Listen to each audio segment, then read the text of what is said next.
The Minister of Forestry, Fisheries and Environment, Minister Barbara Creecy, has reiterated the country's commitment to the United Nations initiatives in tackling global problems such as climate change.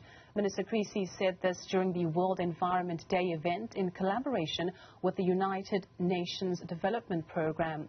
Well, now to discuss South Africa's 25-year-long cooperation with the UNDP, I'm joined now by the Forestry, Fisheries and Environment Minister Barbara Creecy and United Nations Development Programme Resident Representative in South Africa, Dr. Ayodele Odoshula. A very good afternoon to you, and thank you so much for joining us.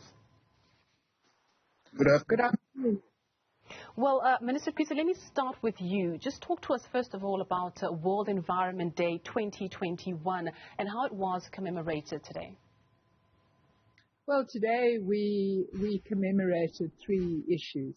First of all, World Environment Day. Secondly, the launch of the United Nations Decade for Ecosystem Restoration. And thirdly, our 25-year partnership with the United Nations Development Programme at the SANBI, South Africa's National Biodiversity Institute here in the city of Tshwane.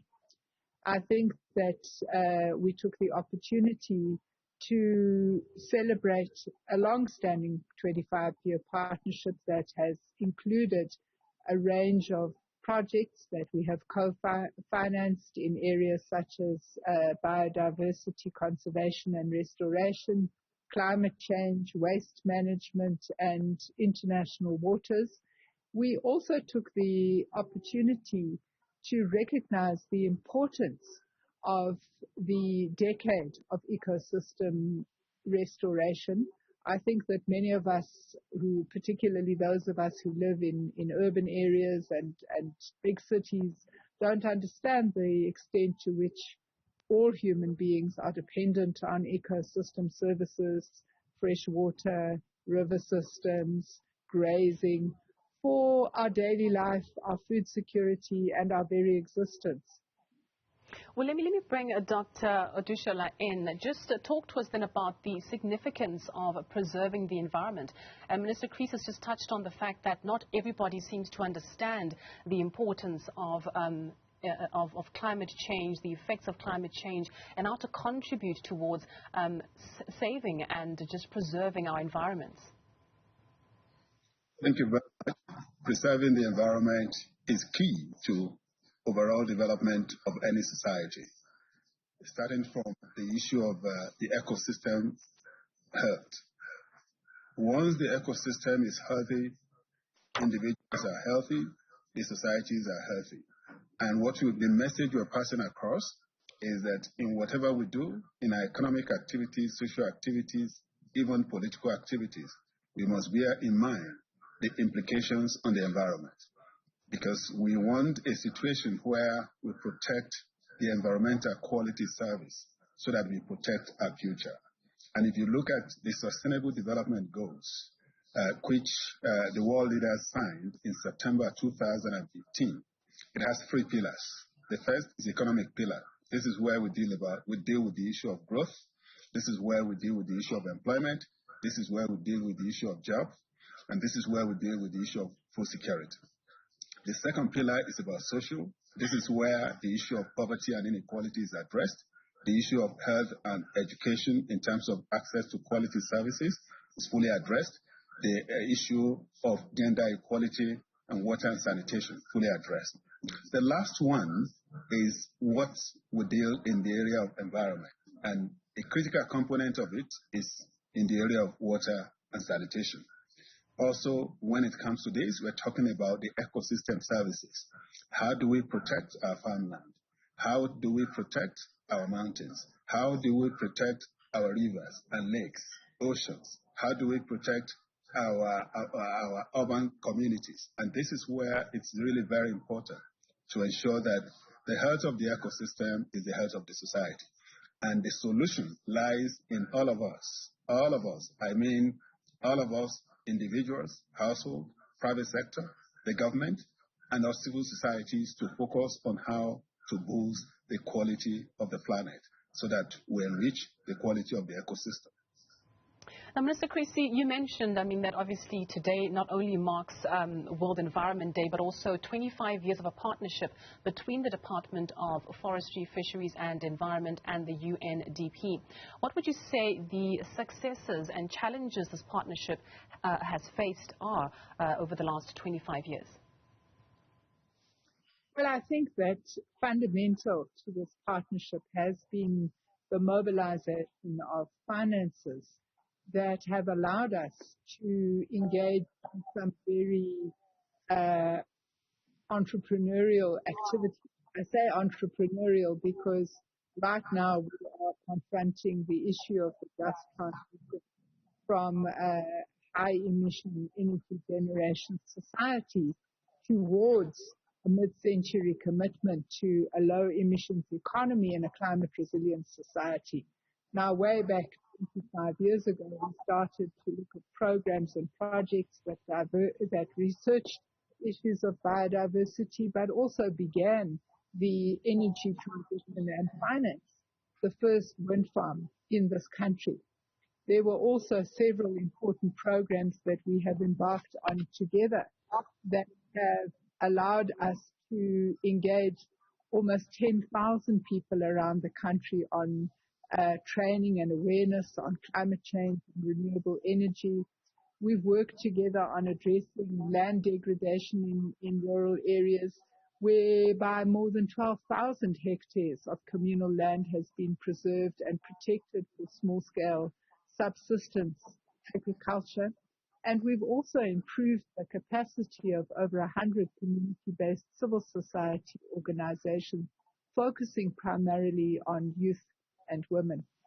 Now, the reason why I think these partnerships are important is that if we want to reset the relationship between people and nature, we want to make sure that the ways in which we produce and consume are indeed sustainable and in line with sustainable development goals, then we have to be constantly working with communities, with organizations, and with individuals to change their consumption and productive patterns and to ensure that they're engaging in providing for their lives and their livelihoods in an ever more sustainable manner that is not in conflict with the normal and natural work that nature and ecosystems need to do. And do you find that these communities are actually very eager to comply with all of these solutions that are very, eco-friendly and just in compliance with preserving the environment while still being able to provide for ourselves?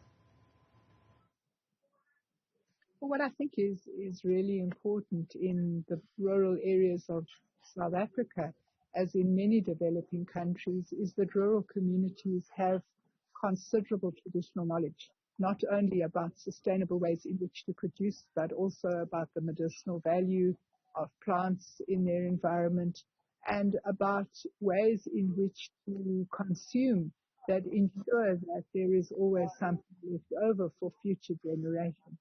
So in some ways, I think these partnerships are not a top-down relationship. They're not about teaching people how to maintain the environment, but they are about working together with people to ensure that we affirm the traditional knowledge that exists in communities and we find ways to support them, ensuring that indeed they can produce and consume in ways in which their forefathers taught them, so that indeed their production and consumption is sustainable. And Dr. Odushola, there are about 26 projects that aim to address national priorities and protection of the environment that the UNDP and the DFFE have been partnering on over the last 25 years. Would you say that all of these projects have achieved their objectives? Thank you very much. I would say majority of them have achieved their objectives. And the fact that they have achieved their objectives does not mean that is the end of the road. We want to shift the frontier by setting a new set of targets to ensure that we build on the successes and the gains we have achieved over the past 25 years. And this is where we think it's really very good for us to really include, as the Honorable Minister has said, attitudinal changes, raising advocacy on things and behaviors that we think will help us to sustain the ecosystem health in a way that will help to promote development at large. So one of the major things which the partnership has succeeded in achieving is working with SAMBI and SAMPAC to put them at the global level. Today, as we speak with you, SAMPAC and SAMBI have gotten what they call global reputation that can compete with any other institution like them in any part of the world, whether in developing or advanced countries. That is where we are today, and that's one of the joy we have with respect to this particular partnership. And also, when it comes to the issue of promoting what we call ecosystem as well as conservation and preservation, this is one of the things which we've been trying to do in our national parks, particularly in Kruger's National Park. We are trying to see how can we promote what they call coexistence of of the host communities and then what we have in our parks, particularly with respect to farming communities as well as elephants in our national parks. And this is one of the things we are trying to put in place so that the economic activities of the host communities do not affect the existence of our what we call rare species in our national parks. So this is one of the things we do through what they call the Chilivers, where we encourage communities to plant chilies across their farms, and once elephants see that, they run away, kilometers away from there. And also we do what they call the bee hiving system, where once you have a beehive in your farm, elephants will run away, not even more than a kilometer away from there. So this helps to promote coexistence between the animals we have in our national parks as well as the economic opportunities that the host communities are doing. This is just one of the things that we do, and we strongly believe we'll continue to shift the frontier of partnership, given the agenda of the Department of Forestry, Fisheries, and the Environment. We're here to work with the department to achieve its national mandate, and that's where we want to really partner not only with them, but to bring other partners in the private sector, the partners in the global communities, to come and support us in achieving the national mandates of the department. Well, I'm going to ask Dr. Odushola as well as Minister Creecy just to stay with us, and we'll continue this conversation in just a moment. Still in conversation with Dr. Ayodele Odushola of the UNDP and Minister Barbara Creecy of the Department of Forestry, Fisheries and Environment. Obviously talking about the World Environment Day, which is being commemorated today. Now, Minister, is there legislation that actually protects the environment and possibly penalizes whether individuals or companies that are actively working against the national government's goals towards, climate change to help the country contribute to a healthier climate globally? Well, we have a whole range of legislation in South Africa that falls under the National Environment Management Act, what we call NEMA. Those acts include the Waste Management Act, the Air Quality Management Act, and later this year we will be tabling in the National Assembly the Climate Change Bill that really sets up architecture for managing the process of climate change adaptation and mitigation that we are confronting as a society. One of the institutions that will become a statutory body as a result of that bill when it's passed is the Presidential Climate Commission, which President Ramaphosa established earlier this year. This commission is very busy at the moment reviewing the draft nationally determined contribution to mitigate greenhouse gases, which we will be depositing with the UNFCCC ahead of the conference of the parties in Glasgow later this year. And would you say that we're on track as a country not only to reduce our carbon emissions, as you mentioned, but also to transition out of using coal and use more renewable sources of fuel? Look, I think that our transition is a difficult one because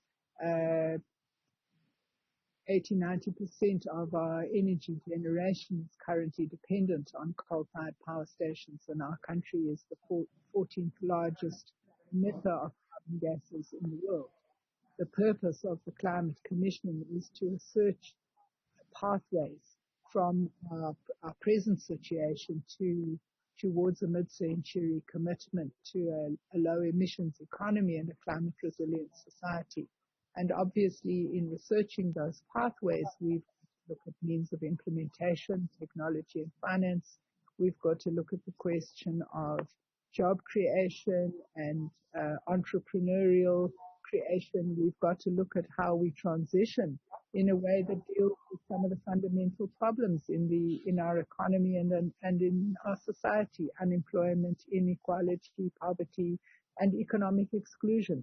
We do believe that there are tremendous opportunities in the current global situation to take advantage of new forms of technology and new forms of economic activity that will promote economic development and job creation, but also help us in this transition to a low emission society. But it's not an easy process, and it has to be a process that ultimately leaves no one behind.